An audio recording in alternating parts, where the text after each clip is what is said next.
POV Bayu. Apa ini artinya ia mempersilahkan aku bersamanya atau bagaimana? Otakku tiba-tiba berhenti memproses informasi tersebut.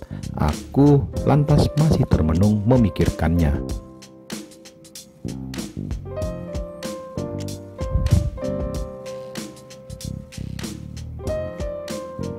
Mas Bayu nggak jadi sama saya, tanya Mbak Eva menyadarkanku.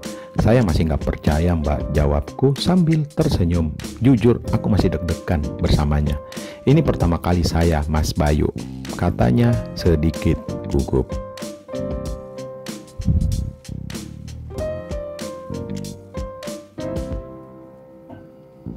Ikuti insting Mbak Eva aja, kataku menenangkannya.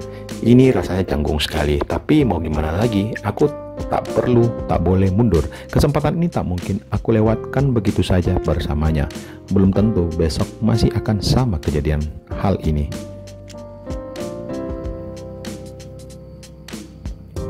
Kalau Mbak Eva nggak nyaman, bilang ya, aku lantas. Dan seperti itulah kejadiannya. Silahkan yang ingin membaca bagian ini bisa japri lah ke tempat WA saya seperti biasanya teman-teman ya. Namun sebelum lanjut, bantu tekan tombol subscribe dan like video ini jika sudah. Terima kasih. Oke, kita lanjut.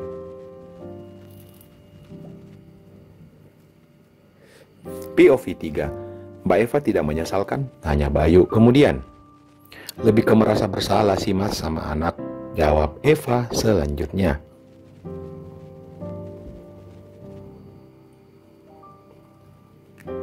Kalau perasaan itu masih ada, sebaiknya kita nggak mengulangi hal ini, Mbak, kata Bayu.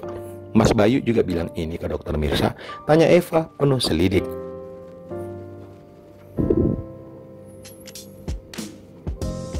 Tentu, yang Mbak lihat malam itu adalah perasaan lepas tanpa rasa bersalah dan menyesal, jawab Bayu enteng. Eva masih berpikir bagaimana bisa menghilangkan perasaan bersalah yang masih tersisa di otaknya.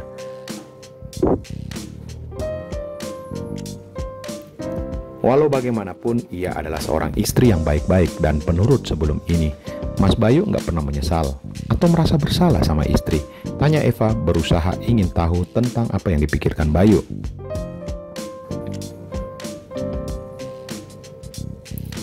Awalnya iya, tapi saat itu saya sepakat dengan dokter Mirsa untuk menghilangkan perasaan ini. Karena itu akan memudahkan kami untuk diketahui orang lain, jawab Bayu santai. Bagaimana cara menghilangkannya? Eva bertanya kembali.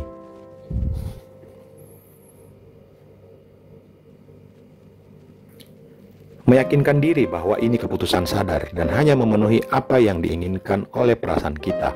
Kalau Mbak Eva tanya apa saya masih cinta istri, jawabannya adalah iya.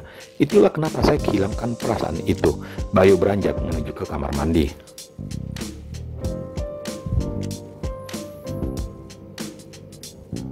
Sedangkan Eva masih diam melamun.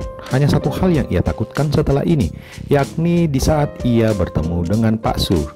Ujung-ujungnya ia akan kesal dan mulai berubah peringaiannya. Efeknya tentu seperti yang dikatakan Bayu, akan mudah diketahui oleh orang lain.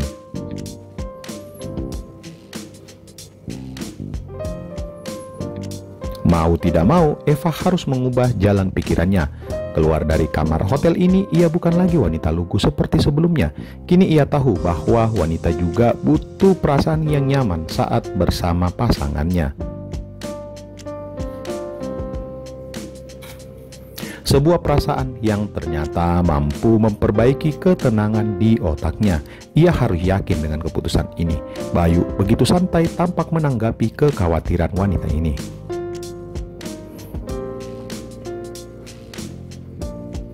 Rasanya kondisi ini juga dialami oleh dokter Mirsa sebelumnya. Satu hal yang perlu disadari adalah risiko dari hubungan seperti ini juga Mbak. Kalau ketahuan, Mbak Eva sudah bisa membayangkan yang akan terjadi, kata Bayu ketika ia kembali ke dalam dan menghampiri Eva.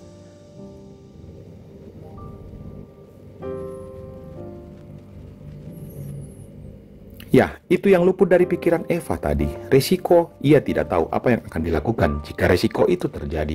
Ia bukan siapa-siapa di luar sana. Selama ini, hidupnya memang tergantung oleh penghasilan sang suami. Orang tuanya juga tak kaya-kaya amat. Dan yang paling ia pikirkan adalah rasa malu.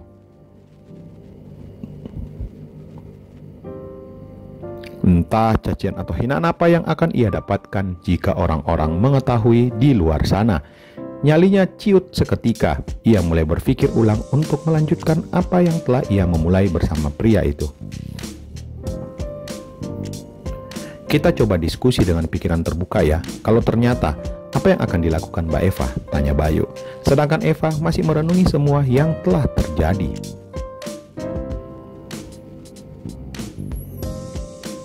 Mengingat segala hal yang ia miliki, seorang suami yang bertanggung jawab, meski kadang Eva tak suka peringainya yang cuek dan sering malas-malasan. Dua anak yang tumbuh dengan baik, lucu sekali anak-anaknya jika merengek manja, juga keluarga yang begitu mendukungnya. Hanya karena tak mendapatkan perasaan sebagai seorang wanita, Eva tega melakukan seperti itu. Kalimat-kalimat itu terus memenuhi pikirannya. Eva limbung maju mundur atas pilihannya dalam seperti ini. Bayu yang menyadari kegundahan wanita itu, ia tahu wanita itu sedang bimbang. Meski tak sama, kejadian dengan Dr. Mirsa hampir mirip. Sebagai wanita baik-baik, tak ada bayangan seperti ini sebelumnya. Bayu paham sekali itu. Ia tak akan mengganggu wanita itu. Saya nggak tahu mas, saya bukan dokter Mirsa yang pasti akan mampu hidup sendiri. Pertanyaan Mas Bayu sulit sekali jawabannya. Eva terisak mengatakan hal itu.